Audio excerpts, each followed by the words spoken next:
I walked into my childhood home expecting a normal Thanksgiving dinner. The smell of turkey filled the air, and everyone was gathered around the dining room table.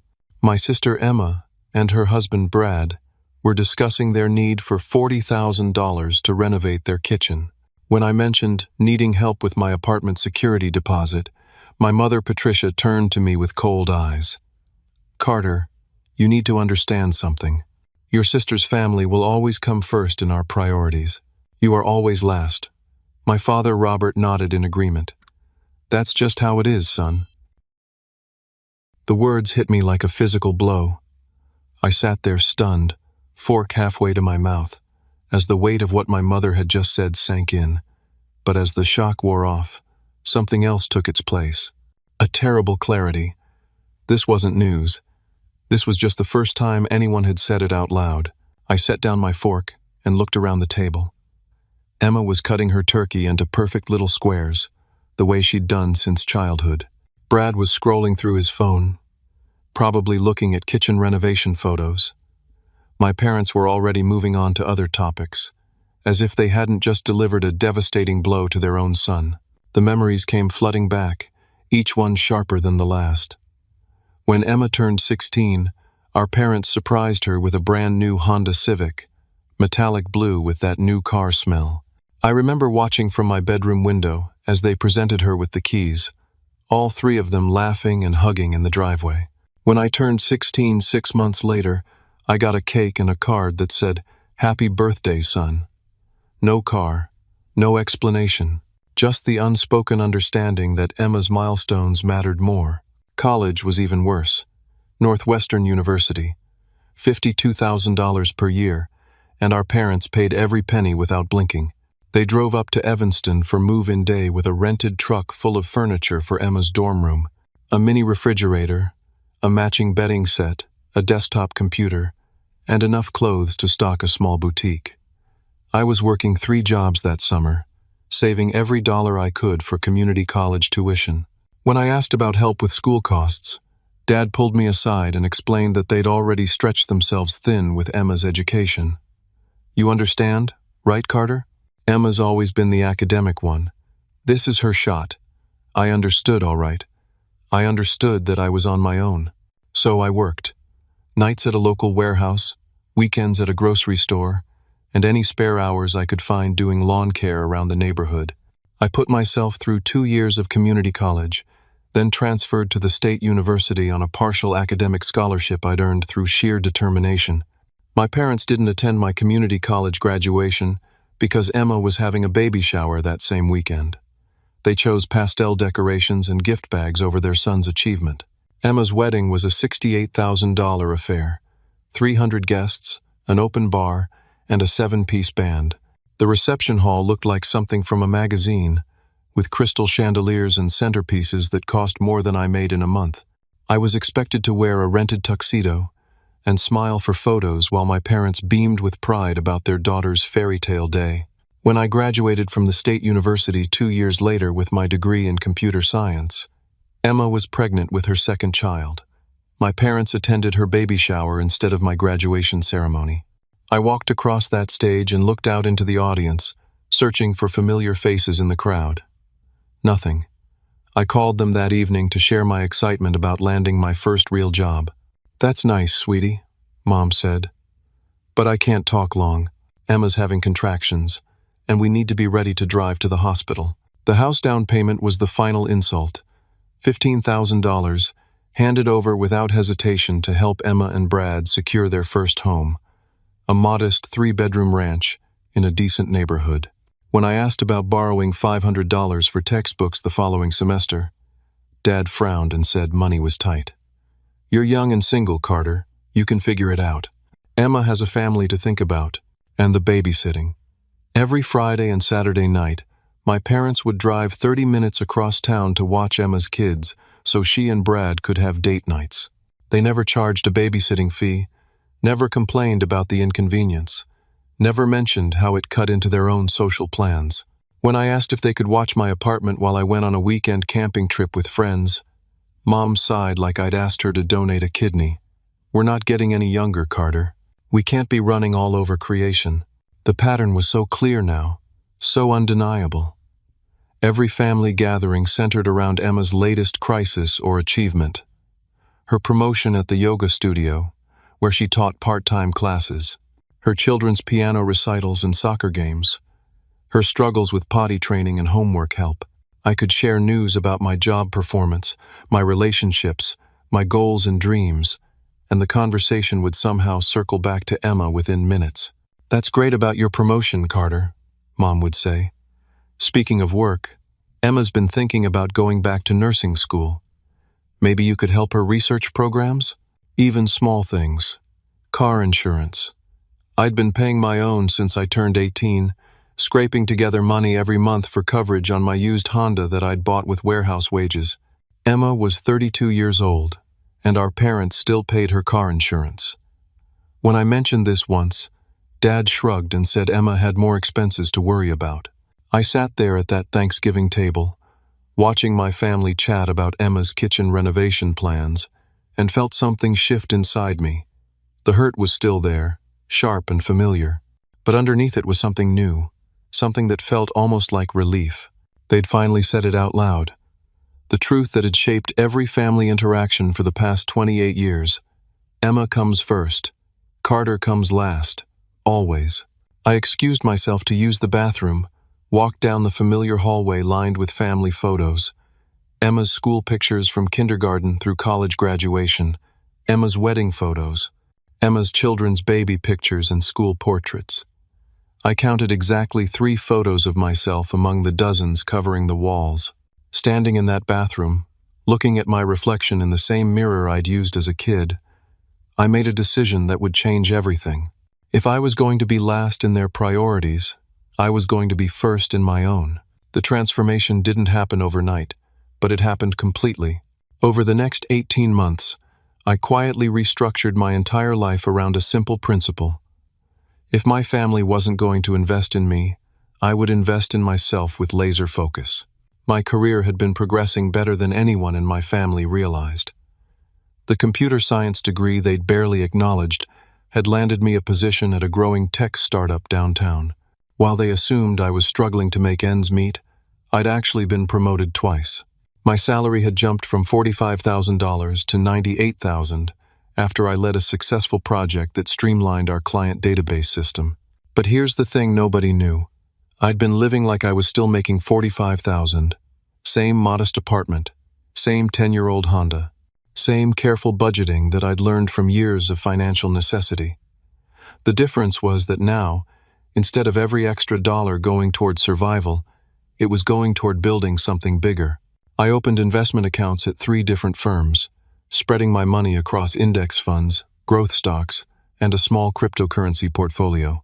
I read financial planning books during lunch breaks and watched investment tutorials after work. While my family assumed I was barely scraping by, my portfolio had grown to $230,000. The real game changer came when our startup secured major funding from a Silicon Valley venture capital firm. They offered stock options to key employees, and I was included in that group. If the company went public as projected, those options could be worth $500,000 within 3 years. But the money was only part of the revolution. The bigger change was psychological. I stopped participating in the family dynamics that had drained my energy and self-worth for decades. When Emma needed help moving furniture, I had other plans. When my parents organized expensive group dinners where everyone was expected to split the bill equally regardless of income, I politely declined. When they discussed family vacation plans that would cost me a week's salary, I made my own travel arrangements. The separate holiday plan started small. Instead of driving 2 hours to spend Christmas Eve with extended family, I went skiing in Vermont with friends from work. Instead of obligatory Mother's Day brunch, where we'd sit around discussing Emma's parenting challenges, I took myself to a baseball game and bought the good seats behind home plate. I was dating someone now, too. Jessica Martinez, a nurse practitioner I'd met at a coffee shop near my office. She was intelligent, independent, and had her own complicated family dynamics that made her understand mine without judgment. What struck me most about Jessica was how she listened when I talked about my work, my interests, my goals. She remembered details about my projects and asked follow-up questions days later. It was such a contrast to family conversations where I felt invisible. Jessica was the first person outside my immediate family to hear the full story about the favoritism. We were sitting on her apartment balcony one evening, sharing takeout Chinese food and talking about our childhoods, when I found myself explaining why I never mentioned family gatherings or holiday plans. "It sounds like they trained you to expect less," she said quietly. "And you learned that lesson so well that even now, when you're succeeding, you still hide your achievements." She was right. I'd been so conditioned to downplay my accomplishments that even my closest friends didn't know about my financial success or career trajectory. I'd learned to make myself small to avoid threatening the family dynamic where Emma was the star and I was the supporting character. But Jessica challenged that mindset. She encouraged me to apply for leadership positions at work. She celebrated my investment gains like they were her own victories. When I mentioned that I'd been contributing to online technical forums and had built a reputation in my field, she suggested I start speaking at industry conferences. I began therapy around this time, working with Dr. Amanda Foster, a family therapist who specialized in adult children recovering from narcissistic family systems. The term golden child and scapegoat weren't familiar to me initially, but as Dr. Foster explained the dynamics, everything clicked into place. "Your family needed someone to carry the emotional burden of their dysfunction," she explained during one session. Emma was appointed the success story, the child who validated their parenting. You were assigned the role of the problem child, the one whose struggles made Emma's achievements shine brighter. The therapy helped me understand that my family's treatment wasn't about my worth as a person. It was about their need to maintain a system where roles were fixed and predictable. Emma was the golden child who could do no wrong. I was the scapegoat who was blamed for anything that went wrong and ignored when things went right. Dr. Foster helped me practice setting boundaries. Not angry confrontations, but calm, consistent limits on my time, energy, and emotional availability. I stopped responding immediately to family group texts about money requests or guilt-inducing messages about missing family events.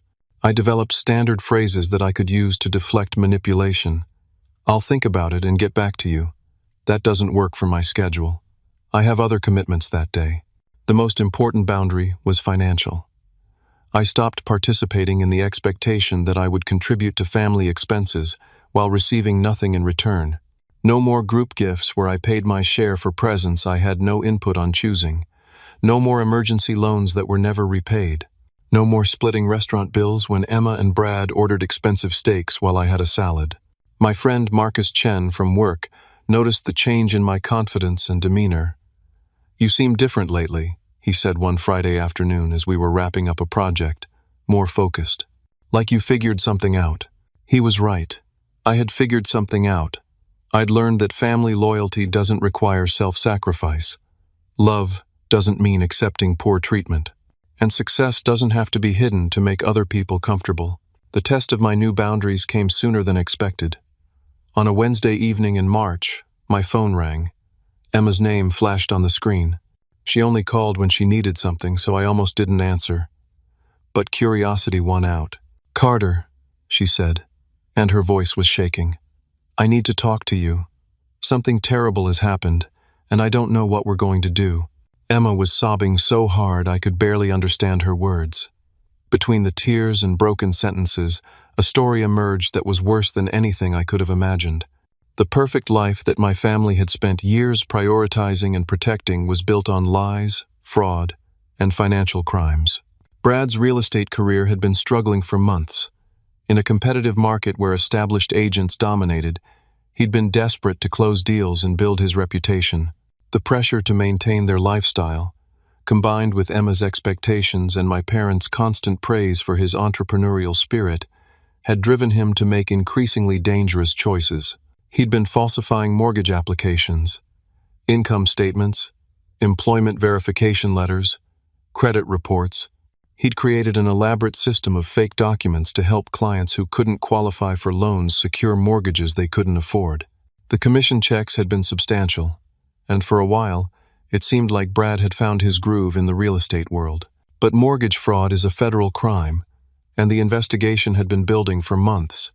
Bank auditors had noticed patterns in the applications Brad submitted. Employment verification calls to phone numbers that led to disconnected lines. Tax documents with inconsistencies that triggered red flags in underwriting systems. Income figures that didn't match IRS databases. When federal agents executed the search warrant at Brad's office, they found a box full of falsified documents with his signature on them. His real estate license was immediately suspended pending investigation. Criminal charges were filed 3 days later. He was facing potential federal prison time of up to 20 years. But Brad's crimes were only half the story. While he was fabricating mortgage applications, Emma had been living a financial fantasy that made the fraud seem almost inevitable. She'd opened credit cards in her name, Brad's name, and even my parents' names with their permission. The debt had spiraled completely out of control, $43,000. That's what Emma owed across 7 different credit cards. Designer clothes for herself and the children, expensive dinners and weekend trips, a kitchen renovation that had cost twice what they'd planned, private yoga instructor certification courses that she'd never completed. All of it charged to credit cards with the assumption that Brad's income would eventually catch up to their spending. The house payments had stopped 6 months earlier. Brad had told Emma he was handling the mortgage, but in reality, he'd been using the mortgage money to cover credit card minimum payments and daily expenses. The foreclosure notice had arrived 4 weeks ago. They had 90 days to bring the account current or lose the house entirely. Emma's car had been repossessed the previous Tuesday. She'd been loading groceries when the tow truck arrived.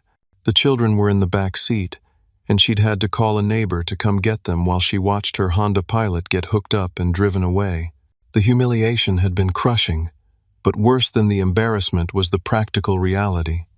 She now had no way to get to work or drive the kids to school. The private school tuition was 3 months behind. The children's school had been patient, understanding that families sometimes faced temporary financial difficulties. But the patience was running out. The principal had called that morning to say that unless the account was brought current by Friday, the children would need to find new schools immediately. Legal fees were mounting daily. Brad's criminal defense attorney required a $25,000 retainer just to begin working on the case. They'd already paid $28,000, draining their savings account and Emma's retirement fund from her previous nursing job. The attorney estimated that the total legal costs could reach $60,000, depending on whether the case went to trial. But perhaps the most devastating part of Emma's confession was how long they'd been living in denial. Friends and extended family had no idea about their financial situation. Emma had been maintaining the facade of success right up until the moment it all collapsed. She'd been posting photos of family vacations on social media while charging the trips to credit cards. She'd been buying expensive gifts for the children's birthdays while ignoring collection notices in the mailbox. The children had been asking questions that Emma couldn't answer. Why did Daddy seem angry all the time? Why were there strange men in suits coming to the house? Why couldn't they go to their friends' birthday parties anymore? Emma had been protecting them from the truth, but the truth was becoming impossible to hide. "Carter," she whispered through the phone, "I'm scared we're going to lose everything. The house, the kids' schools, Brad might go to prison. I don't know how we got here, and I don't know how to fix it." The irony wasn't lost on me. For years, Emma had been the family success story, the golden child who could do no wrong, the one whose needs always came first.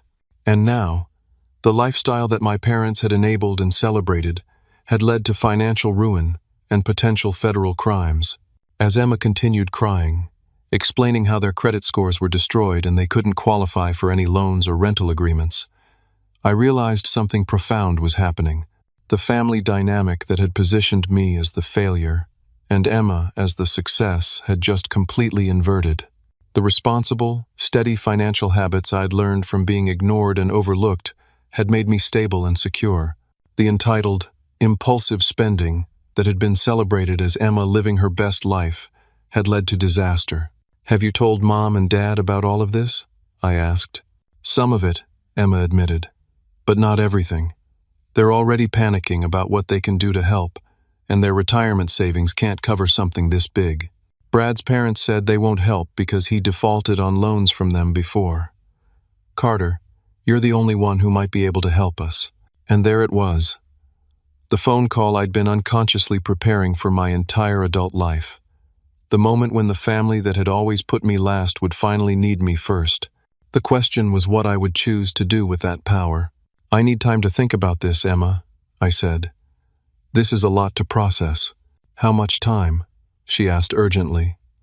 "Because the foreclosure deadline is next month, and Brad's sentencing hearing is in 6 weeks. 24 hours, I told her. "I'll call you tomorrow evening." As I hung up the phone, I realized that everything was about to change. The family that had spent 28 years teaching me that I didn't matter was about to learn exactly how much I mattered after all. The emergency family meeting was scheduled for Sunday afternoon at my parents' house. Emma had called ahead to say that Carter needed to be there to discuss the family situation. The implication was clear. This wasn't a request for help. This was an expectation of rescue.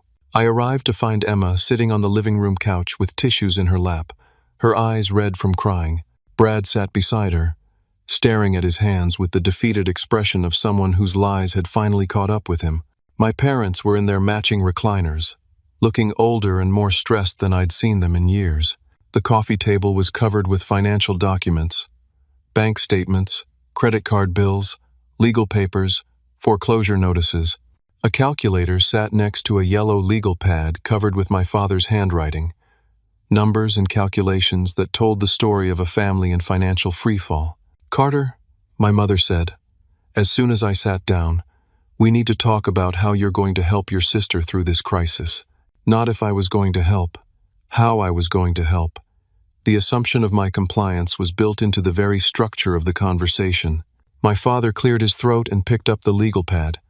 "We've been going through all the numbers, son, and we think we have a plan that could work, but it requires everyone in the family to step up." He began reading from his calculations. The total amount needed to solve Emma and Brad's immediate problems was $78,000. This would cover the outstanding mortgage payments, to stop the foreclosure, bring the credit card accounts current, pay the children's school tuition, and provide a cushion for Brad's ongoing legal fees.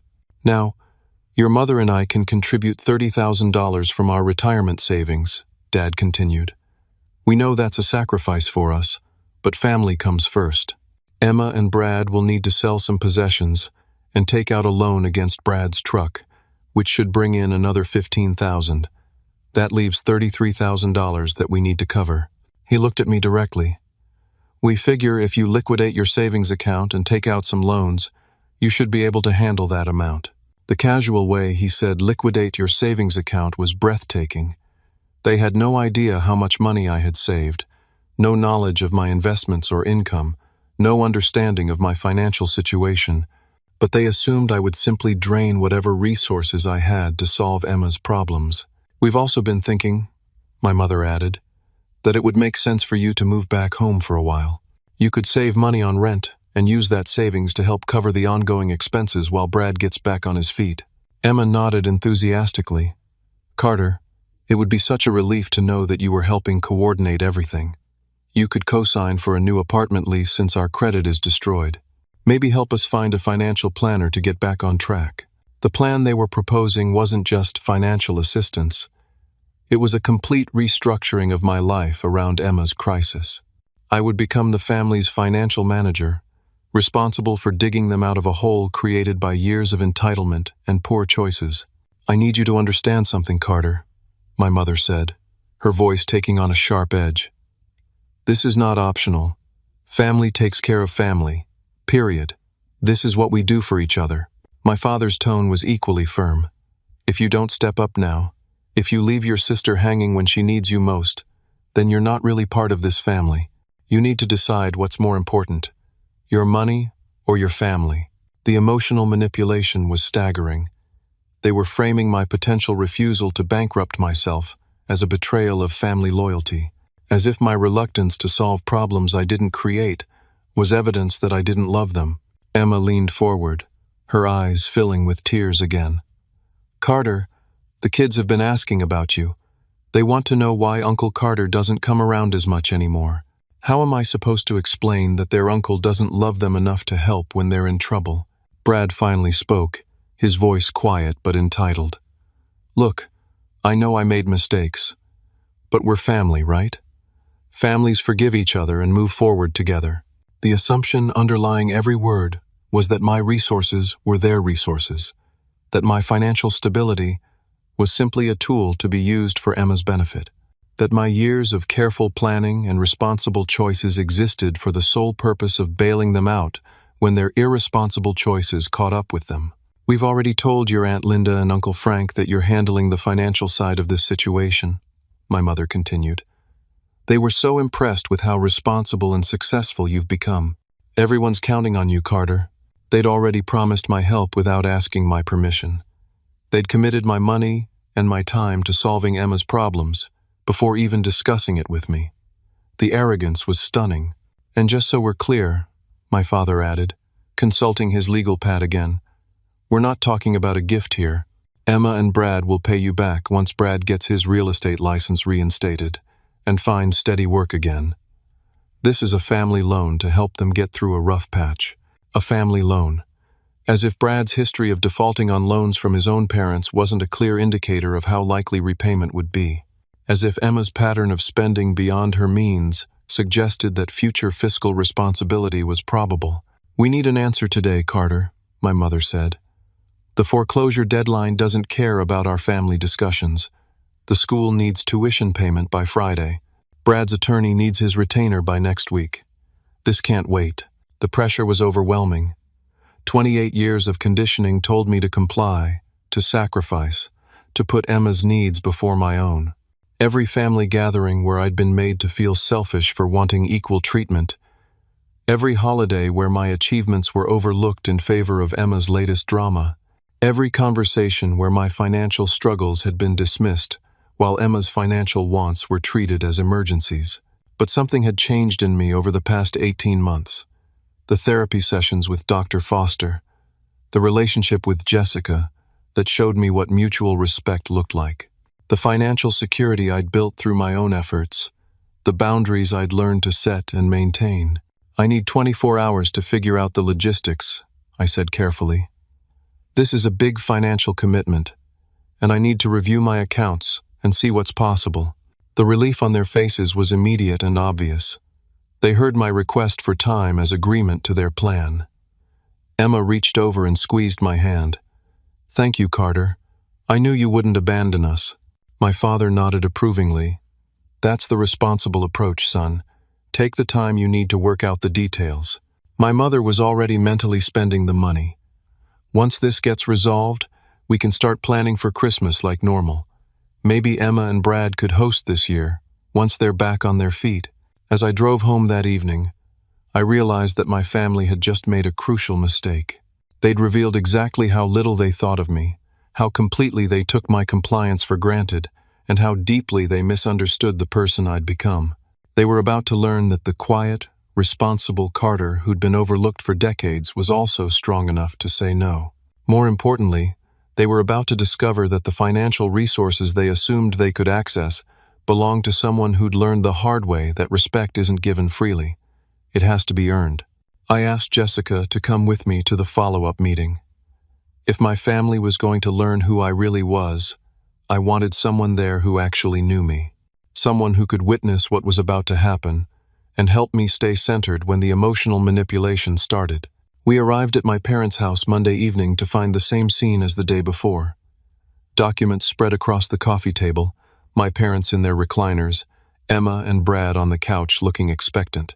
They'd assumed my request for 24 hours was just a formality, that I was working out the practical details of their rescue plan. "Carter," my mother said as soon as we sat down, "we're so proud of you for stepping up like this. It shows real maturity and family loyalty." Emma was smiling for the first time in weeks. "Did you figure out how to access your savings? We were thinking maybe you could handle the mortgage payment first, since that deadline is the most urgent." Brad nodded eagerly. "I really appreciate this, Carter. I know it's a sacrifice, and I promise we'll pay you back as soon as I get my license reinstated." I pulled out a folder that I'd prepared the night before. Bank statements from my checking and savings accounts, investment portfolio summaries, tax returns from the past 3 years. a detailed breakdown of my assets and income that painted a very different picture than the one my family had constructed in their minds. "Before we talk about what I'm going to do," I said calmly, "I think you should know what I'm actually capable of doing." I handed the first document to my father. His checking account balance showed $973. Then I showed him my checking account statement, $48,000. My mother's eyes widened as she looked at my savings account balance, $112,000. Then came the investment portfolio summary, $231,000 across various accounts, with detailed breakdowns showing consistent monthly contributions over the past 5 years. Emma's mouth fell open when she saw my most recent tax return. Gross income, $98,000. After taxes and deductions, my take-home pay was more than my parents' combined retirement income. "I don't understand," my father said slowly. "You never mentioned that you were doing so well financially." "You never asked," I replied. "In fact, you've never asked about my career, my goals, my relationships, or my life in general. You've spent 28 years assuming I was struggling and needed guidance, when the reality is that I've been building wealth and success while you were focused on Emma's problems." I pulled out another document, my employment contract showing the stock options I'd been granted. If the company went public as projected, those options would be worth between $400,000 and $600,000 within the next 2 years. "You could have helped all along," Emma said, her voice a mixture of hurt and accusation. "You've been sitting on all this money while we were struggling.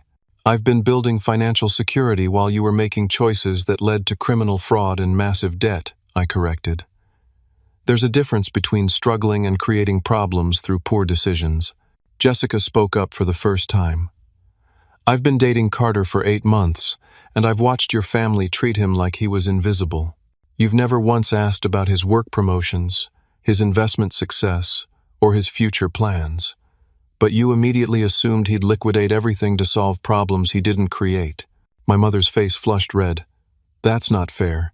Carter never told us about his financial situation, because every time he tried to share good news, you'd change the subject to Emma's latest crisis," Jessica continued.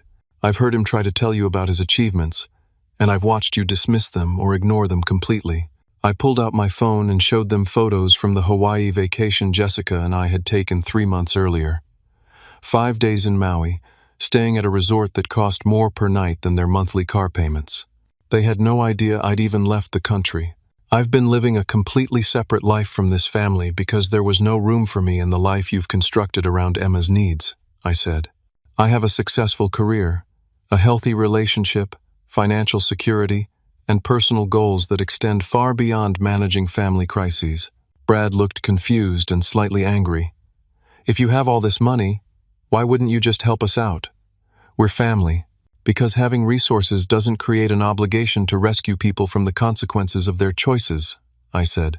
"And because this family has spent decades teaching me that my value is measured by what I can provide for Emma's benefit." I laid out the pattern systematically. Every birthday where Emma received expensive gifts while I got token acknowledgments. Every family gathering where Emma's achievements were celebrated while mine were overlooked. Every financial emergency where Emma received immediate help while my requests for assistance were denied. "You told me on Thanksgiving that Emma's family will always come first and I will always come last," I continued. "You were honest about your priorities, and I've decided to be honest about mine. I'm putting my own financial security and future first for once." My father looked at the tax returns again. "But son, if you can afford to help, doesn't that create some moral obligation to your family? The same moral obligation that existed when I needed help with textbooks, or when I was working 3 jobs to pay for college, or when I asked to borrow $500 while you were giving Emma $15,000 for a house down payment." The room fell silent as the hypocrisy sank in. They'd created a family dynamic where my needs were dismissed, and Emma's wants were treated as emergencies. Now they wanted to invoke family loyalty to access resources they'd never acknowledged existed. "I'm willing to help," I said finally, "but not on the terms you've proposed. If you want my financial assistance, we're going to restructure this entire family dynamic first." Emma looked hopeful. "What do you mean?" "I mean therapy for everyone to address the favoritism and toxic patterns. I mean equal treatment and respect moving forward. I mean written agreements for any financial assistance with clear repayment terms and consequences for default. I mean acknowledgement of how this family has treated me and concrete changes to ensure it doesn't continue. My mother bristled. You can't hold your family hostage with conditions and demands. I'm not holding anyone hostage, I replied. I'm offering to help on terms that respect my value as a family member. If those terms are unacceptable, you're free to find other solutions to problems I didn't create. The power dynamic in the room had completely shifted. Suddenly, they needed something from me more than I needed anything from them. And for the first time in my life, I was in a position to demand the respect and equality I'd always deserved. What exactly are you proposing? My father asked quietly. I opened my folder to the final document, a detailed proposal I'd drafted with the help of an attorney friend. Terms, conditions, timelines, and consequences. A framework for family financial assistance that treated all parties as adults with equal dignity and responsibility. This is what I'm offering, I said. Take it or leave it. The document I placed on the coffee table was unlike anything my family had expected. Instead of a simple promise to write checks, it was a comprehensive agreement that would fundamentally change how our family operated. I'm prepared to provide $60,000 to address Emma and Brad's immediate crisis, I began, reading from the first page. But this assistance comes in the form of a structured loan, not a gift. The loan carries 4% annual interest and must be repaid over 5 years in monthly installments of $1,150. Emma's face fell. Monthly payments? Carter, we can barely afford our basic expenses right now. Which brings us to the second requirement, I continued. Emma and Brad must complete a certified financial literacy course within 90 days. The course must be approved by a nonprofit credit counseling agency, and you must provide proof of completion before receiving any loan proceeds. Brad shifted uncomfortably. That seems like a lot of hoops to jump through for family help. Less complicated than federal prison for mortgage fraud, I replied evenly. The third requirement is family therapy. All of us. 6 months of regular sessions with a therapist I select, focusing specifically on family dynamics, favoritism patterns, and healthy communication. My mother's voice was sharp with indignation. You want to drag us to therapy like we're some kind of dysfunctional family? We are some kind of dysfunctional family, Jessica interjected. Healthy families don't systematically favor one child while ignoring another for 3 decades. I turned to the next page. The fourth requirement is public acknowledgement. At the next extended family gathering, Mom and Dad will publicly acknowledge the pattern of favoritism in our family and apologize for the differential treatment I've received throughout my life. My father looked stunned. You want us to humiliate ourselves in front of the whole family? I want you to tell the truth in front of the whole family, I corrected. The same family you told that I was handling Emma's financial crisis without asking my permission first. The fifth requirement addressed future financial requests. Any family member asking for financial assistance would need to submit a written proposal with clear repayment terms. No more emergency loans with vague promises of eventual repayment. No more group expenses where costs were automatically divided without regard for income differences. Emma, I continued, you'll need to write a letter to all the extended family members who've heard about your financial problems, acknowledging that you've been receiving preferential financial treatment from our parents for years, and that I've been unfairly characterized as less successful or responsible. Emma's eyes filled with tears. That's so embarrassing, Carter. Everyone will think differently about me. Everyone will think accurately about you, I said. The embarrassment you're feeling is what I've felt at every family gathering where my achievements were ignored while yours were celebrated.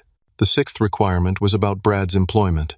He needed to complete an anger management course and provide proof of stable employment for at least 3 months before receiving the final portion of the loan. You don't have anger management problems, Brad protested. You committed federal crimes because you couldn't handle the pressure of providing for your family through legitimate means, I replied. That suggests some issues with emotional regulation that therapy could address. The seventh requirement established new boundaries for family interactions. Holiday planning would involve input from all family members, not just Emma's preferences. Gift exchanges would have reasonable spending limits. Restaurant meals would be ordered with individual payment responsibility, not automatic bill splitting.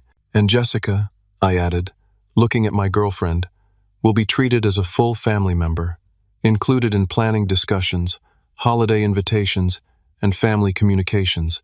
No more treating my relationship as less important than Emma's marriage. My mother was reading through the document with growing dismay.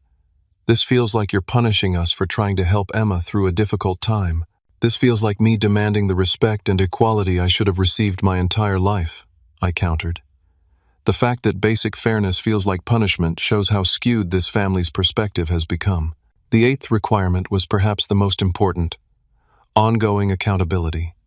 Monthly check-ins where loan payments were verified, therapy attendance was confirmed, and family dynamics were honestly assessed. If the family reverted to old patterns of favoritism and disrespect, I retained the right to call the entire loan due immediately. The ninth and final requirement, I said, is that when I get married, buy a house, or have other major life events, our parents will contribute equally to those occasions as they did for Emma's wedding and house down payment. My father was calculating numbers on his legal pad. Carter, some of these requirements feel very harsh. We're already facing a difficult financial situation. You're facing consequences for choices that were made over many years, I said. Emma and Brad chose to live beyond their means. You and Mom chose to enable that lifestyle while ignoring my financial responsibility. Now you're choosing whether to accept help with conditions that ensure this pattern doesn't continue. Emma looked at Brad, then back at me. What if we can't meet all these requirements? What if the therapy doesn't work or we struggle with the payments? Then you'll face the consequences of your choices without my resources, I said simply. The same way I faced the consequences of your choices for the first 28 years of my life. The room fell silent as they absorbed the magnitude of what I was proposing. This wasn't just financial assistance. It was a complete restructuring of family relationships around principles of mutual respect and equal treatment. How long do we have to decide? My mother asked. 24 hours, I said. The same amount of time you gave me to liquidate my savings and restructure my life around Emma's crisis. Jessica and I stood to leave. As we reached the door, my father called out, "Carter, what happens if we say no to your conditions?" I turned back to face them. Then you solve your problems the same way I solved mine. Through hard work, personal responsibility, and learning that actions have consequences. We walked to the car in silence. As I started the engine, Jessica placed her hand over mine. "That was the bravest thing I've ever seen anyone do," she said quietly. For the first time in my adult life, I'd used my power to demand justice instead of hoping for charity. Tomorrow, I'd learn whether my family valued my resources more than their pride. 6 months later, I sat in Dr. Foster's office with my entire family for what would be our final group therapy session. The transformation had been gradual, sometimes painful, but ultimately profound. The people sitting around me bore little resemblance to the family that had gathered for that emergency meeting in my parents' living room. Emma and Brad had completed their financial literacy course with honors. The instructor had commented that their dedication to learning budgeting and debt management was among the best she'd seen in 15 years of teaching. More importantly, they'd been making their monthly loan payments on time every month. $1,150, transferred to my account on the 15th of each month, without exception. Brad had found steady work as a construction project manager, a job that utilized his organizational skills without the temptation of commission-based fraud. His anger management counseling had helped him develop healthier coping strategies for stress and financial pressure. The criminal charges were still pending, but his attorney was optimistic about a plea agreement that would involve community service and restitution rather than prison time. Emma had returned to nursing full-time, taking a position at the regional medical center that paid $42,000 per year. She'd also started a small side business providing respite care for elderly patients, which brought in an additional $800 monthly. For the first time in their marriage, Emma and Brad had a detailed budget and were living within their means. The children had adjusted better than anyone expected to their new public school. Without the pressure of maintaining appearances at an expensive private academy, they seemed more relaxed and genuinely happy. Emma had been surprised to discover that public school teachers were just as dedicated as private school faculty, and the diversity of their new classmates had been enriching rather than limiting. My parents had undergone the most dramatic transformation. The family therapy had forced them to confront patterns of behavior they'd never consciously acknowledged. Dr. Foster had helped them understand how their well-intentioned efforts to help Emma succeed had actually created dependency and entitlement, while simultaneously teaching me that love was conditional on self-sacrifice. "I never realized," my mother said during one particularly emotional session, "that we were sending Carter the message that his needs didn't matter. I thought we were just supporting the child, who seemed to need more help." The public acknowledgement at Thanksgiving dinner had been awkward, but healing. In front of 15 extended family members, my parents had taken responsibility for decades of favoritism and apologized for the impact on my self-worth and our family relationships. Several aunts and uncles had approached me privately afterward to say they'd noticed the pattern but hadn't known how to address it.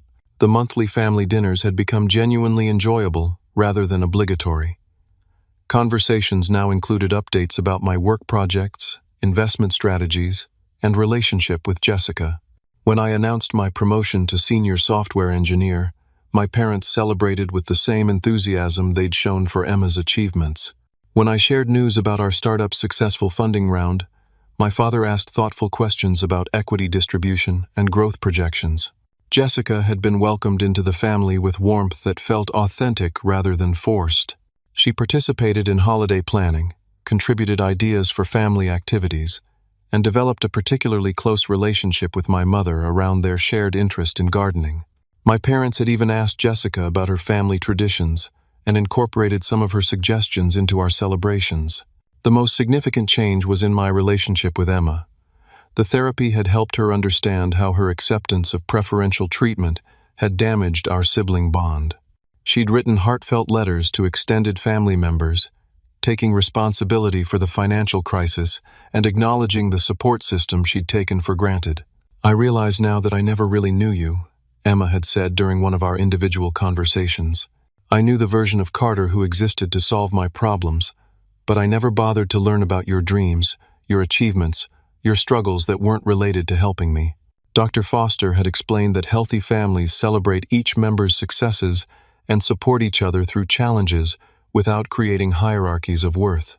The goal wasn't to reverse the favoritism and make me the golden child, but to create space for both Emma and me to be valued for our individual strengths and supported through our individual challenges.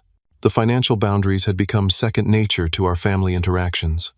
When Emma and Brad needed a new washing machine, they researched options, saved money, and purchased it themselves. When my parents wanted to take a vacation for their anniversary, they planned within their budget rather than expecting family contributions. When I mentioned wanting to upgrade my apartment, they offered emotional support and practical advice rather than assuming I needed financial help. My investment portfolio had grown to $430,000, and the startup's IPO was scheduled for early next year. The stock options I'd been granted could potentially make me a millionaire by my 30th birthday. But more important than the money was the knowledge that I'd built this success through my own efforts and decisions.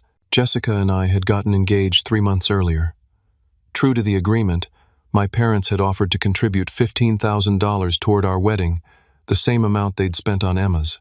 We'd graciously accepted their offer and used it to plan a celebration that reflected our values and preferences rather than trying to impress others or maintain appearances. The wedding planning had revealed another positive change in our family dynamics. Instead of automatically deferring to the bride's family for all decisions, both families collaborated on creating an event that honored Jessica's Mexican-American heritage and my family's traditions. My parents had enthusiastically learned about Mexican wedding customs and incorporated elements that made Jessica feel truly welcomed. As our final therapy session concluded, Dr. Foster asked each of us to share one thing we'd learned about ourselves and one thing we'd learned about our family. "I learned that I'd been confusing enabling with love," my mother said. "I thought protecting Emma from consequences was helping her, but it was actually preventing her from developing resilience and responsibility." My father nodded. I learned that staying silent when I saw favoritism made me complicit in creating an unhealthy family system. I should have spoken up years ago. Brad surprised everyone with his insight. I learned that I'd been using Emma's family support as a crutch to avoid dealing with my own insecurities and career challenges. The fraud happened because I was trying to maintain a lifestyle we couldn't afford, rather than building a career we could be proud of. Emma's response was the most emotional. I learned that I'd built my entire identity around being the child who needed rescuing. I never developed confidence in my own abilities because I always knew someone would fix my problems. Now I'm proud of what I can accomplish on my own. When it was my turn, I looked around at these people who'd caused me so much pain but who'd also worked genuinely hard to change. I learned that setting boundaries isn't cruel or selfish. It's actually a form of love because it creates space for authentic relationships. And I learned that this family is capable of growth and change when we're all willing to do the work. Dr. Foster smiled as she closed her notes. You've all demonstrated something remarkable. You've shown that even deeply entrenched family patterns can be changed when people are committed to honesty, accountability, and mutual respect. As we left the therapy office that day, my family felt different. Not perfect, but functional. Not without challenges, but equipped to address them together. The hierarchy of worth that had defined our relationships for decades had been replaced by a foundation of equality and genuine care. 6 weeks later, Jessica and I were married in a ceremony that perfectly blended our families and traditions. My parents walked me down the aisle with pride and joy that felt completely authentic. Emma served as one of Jessica's bridesmaids, and her children were enthusiastic participants in the ceremony. Brad, now 18 months sober and focused on rebuilding his reputation, had become someone I could genuinely respect. During the reception, my father gave a toast that brought tears to everyone's eyes. "Carter," he said, "you taught us that love isn't about giving someone everything they want. It's about seeing who they really are and supporting them in becoming the best version of themselves. Thank you for having the courage to demand the respect you deserved and for giving us the opportunity to become the family we should have been all along." The lesson I'd learned through this entire experience was simple but profound. You teach people how to treat you through what you accept and what you reject. For 28 years, I'd accepted being treated as less important than Emma because I didn't believe I deserved better. When I finally demanded equality, my family had a choice: respect my worth or lose my presence. They chose respect, and we all became stronger for it. Sometimes the most loving thing you can do for people is refuse to enable their worst impulses. Sometimes fighting for justice requires risking relationships. And sometimes, when you stop trying to earn love through sacrifice, you discover that you were worthy of love all along. The family that had once put me last had learned to put everyone first, and that made all the difference. As Jessica and I drove away from our wedding reception toward our honeymoon in Italy, I reflected on how dramatically my life had changed.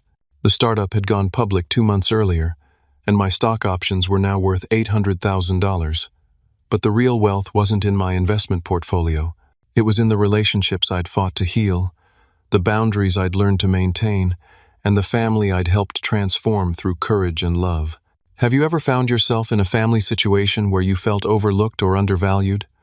What did you do to change the dynamic, and how did it turn out? I'd love to hear your thoughts in the comments below. If this story resonated with you, please like this video and subscribe for more real-life stories about family relationships, personal growth, and finding the courage to demand the respect you deserve. Share this with someone who might need to hear that they're worthy of equal treatment in their own family. Thank you for watching, and remember that you have the power to change even the most entrenched family patterns when you're willing to stand up for what's right.